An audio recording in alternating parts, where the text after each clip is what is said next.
The stage is set as India begins their 5-match test series against England on Friday at Leeds, and this marks the beginning of a new dawn under the captainship of Shubman Gill.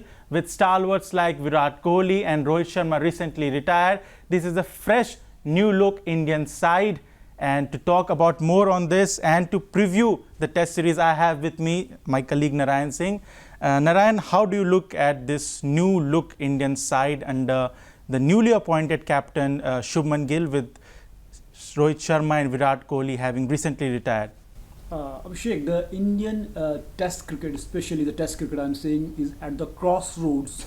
As you mentioned, the veterans of the game, Virat Kohli, Rohit Sharma and R. Ashwin, and Shami is also not the part of this squad. So it's going to be a Herculean task for this young team. If you take a look, Ravin Jadeja is the only player who has played, we can say, the big number of test matches, that is 80. And apart from that, if you take a look, the batsman, the pure batsman who has played the number of test, most number of test matches in this squad is KL Rahul, the 58 test matches he has played, and after that comes the Rishabh Pant. So young team clearly, and even if you talk about Rishabh Pant, one of the best test batsmen of this young generation, he has played many miraculous innings in the past. So but it's going to be very difficult because the proven match winners Rohit Sharma, Virat Kohli, R. Ashwin, and even because of the fitness issues, Shami is also not part of this squad. So it's going to be difficult for them. And a big test for the Shubman Gill, the baptism by fire for Shubman Gill, because you know that at very young age, at the 25 years, he is taking reins of, we can say that it is one of the most difficult job in the world, being the test captain, being the captain of the Indian team. So England in England, definitely a big threat and big challenge for any team, especially for the India not winning a series there in England. Last time they won in 2007 with the captainship of Rahul Dravid, and before that only 2 times. We can, in the history, only 3 times it has happened. In 1971, Ajit Wadekar's team has done this thing, and after that in 1986, I think Kapil Dev's team have defeated England in England. So it's really going to be a difficult time, and be a difficult time for the Indian team. And last time around, we know that it was a draw in 2021.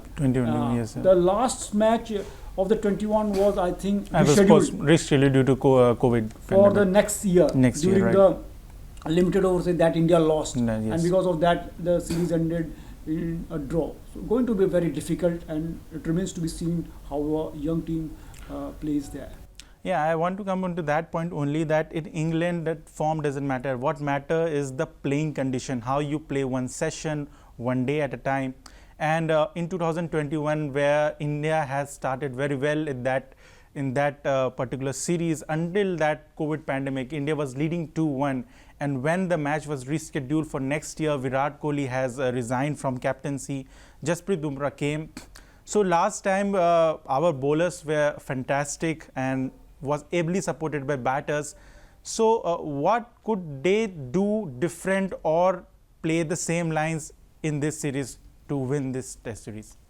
We know that in England, weather matters a lot, and we have seen the vulnerability of the Indian team playing under the overcast condition, the cloudy skies. We have stumbled there many times, but this time around, it is not like that we can't win there. We have the player, we have the quality batsmen at the top of the order. We have the Yashasvi Jaiswal. If they didn't succumb to the pressure, if they are not comes under the pressure, this team is, I think, is totally capable to win in the English conditions. But if you take a look the previous test match series, especially in the Border Gavaskar series, after winning the first test match, they lost the remaining. They lost the remaining game, yes. And before that, in 2024, they lost to New Zealand. First time an Indian team in the home condition was whitewashed by the margin of 3-0. 3-0. So that was we saw that thing, that decline in the prowess of the Indian cricket, Indian test cricket, especially because the Virat Kohli and Rohit Sharma was also not in their prime form. They were also towards the fag end of the career. But this time around we have the players, but especially Yashasvi Jaiswal has the potential, and we have seen the Rishabh Pant, the what kind of inning, who can forget the Gaba innings that he played. And in the previous series also we saw when they won the Border Gavaskar series back to back, what kind of performance Rishabh Pant has done. Exactly. I mean, Yashasvi Jaiswal is India's leading run getter in WTC cycle, previous WTC cycle, and his away record is he's averaging 44.18 in away conditions, whereas KL Rahul is averaging 34.11 in England conditions. And apart from that, Rishabh Pant has over 37 average and has 400s in English conditions. So there is a lot of experience, and a bulk of that responsibility has to be taken, should be taken by KL Rahul and Rishabh Pant, because they have the experience of playing in the previous in England conditions. But new faces, talking about new faces in this lineup will be Sai Sudharsan and the comeback of Karun Nair after 8 years.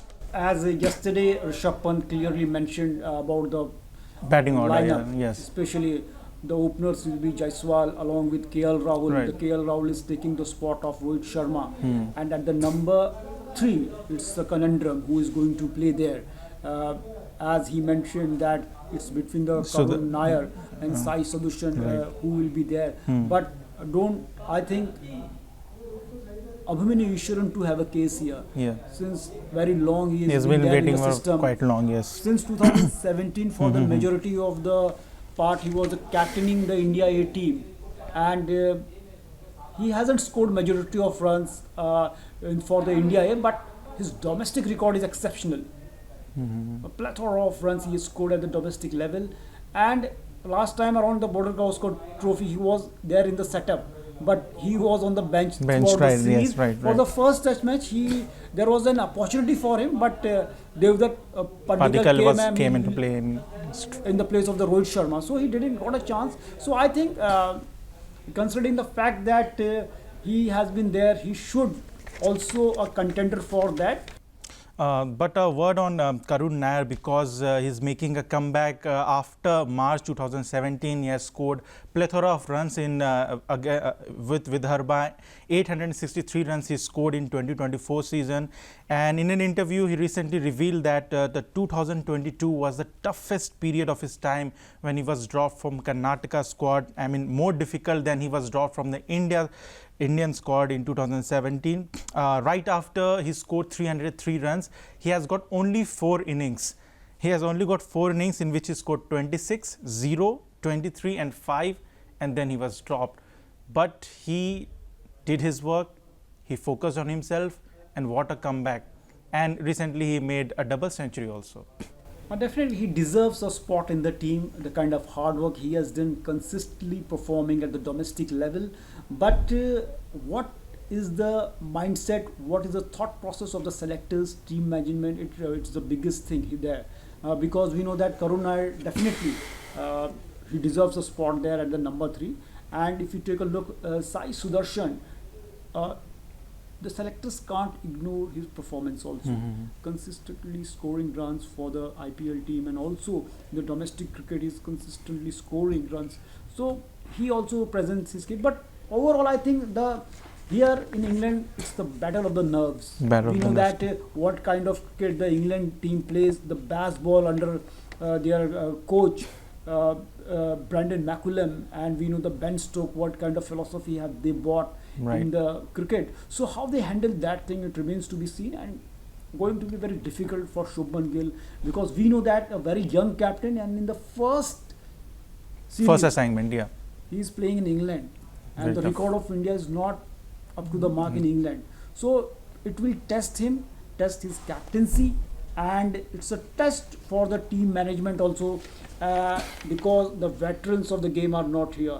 I think if some sort of experienced player would have been there, it would have been beneficial for the team in because in English condition, some experienced player should be there to guide the team in. Because as you earlier mentioned, because the game shifts in every session. Yes, again. In that scenario, how we know that the handy experience comes into play. So in that front, India is lacking. On the other hand, they have highly experienced player like Ben Stokes and your Joe Root, more than 13,000 runs, 36 test centuries, and they have the world-class pace attack. So going to be difficult, but this Indian team has the potential if they play to the potential. And apart from that, there are it's a world WTC World Test Champion cycle is starting, so it's an opportunity for them grab at the early. Yeah, it is often said that one bad session can change the course of the match. But last question, a lot of will depend on India's bowling attack, and we have many options with Jasprit Bumrah is set to play only 3 test matches. But apart from that, there is Mohammad Siraj, Arshdeep Singh, Prasidh Krishna, Harshit Rana has been newly added, and there is Arshdeep. It's a very tough job for the selectors and team management how to use Bumrah in the 3 test matches. Because as the selectors, as the coach said that he is going to play for only 3 test matches. 3 test matches. So it's a big headache for the India. Will he be there in the first test match? Then first, third, fifth, many are predicting it will be might. If the series is poised at 2-1, he might play the 4th or 5th. Bumrah would have been there for the 5 matches now. It's going to be a difficult thing for the England too, because we know that Bumrah has the capability to control the match. We have seen even in Australia, he was controlling the match. It was not like that India play badly in the Border Gavaskar Trophy. They were in the match, I think, in each and every test, barring one test match. Right. They were in the match in the Test cricket is all about how you play a session. It's 3 sessions are played in a day. The number of sessions you dominate, and sometimes it happens that the domination in a single session is so big that it just, we can say that overshadows the 3 or 4 session domination. So this Indian team has the potential. A new era has been started, so we should give time to Shubman Gill, the new management and the new players. So it will be we can say wait and watch, and let's see, and let's cheer our players there for their victory in England. Okay, so last question, what's your prediction and the score line, and who is your player to watch for India? I think Key players. For Indian team, I will definitely go for the Yashasvi Jaiswal, because what kind of, if you take a look at his struggle and his batting style, what kind of player he is, we see that even he can accelerate in the test matches like the ODI matches and the T20 matches. He has a capability. And apart from that, he was living in a village in UP. He left at the age of 10 and living alone in Mumbai at the Azad Maidan, and we know that how he got success from there to there, and now he's one of the frontline batsmen in the team. I think he has a potential and he has a capability. He can change if he plays. He has the capability to play big innings, to play that the knock of the 200. A lot will depend on it. Jasprit Bumrah is playing for the 3 matches, so those 2 matches, the remaining matches in which Bumrah is not playing, so that will be a big question for the Indian team. Right, so that will be a big question for Indian team, and as they enter a new era under the leadership of Shubman Gill, we expect the Indian team to do what they could not have done from 2007, and it's a big task, it's a big assignment, and it's a very long series, and we will be bringing you updates, previews and match reports. So stay with us and join us in our match coverage.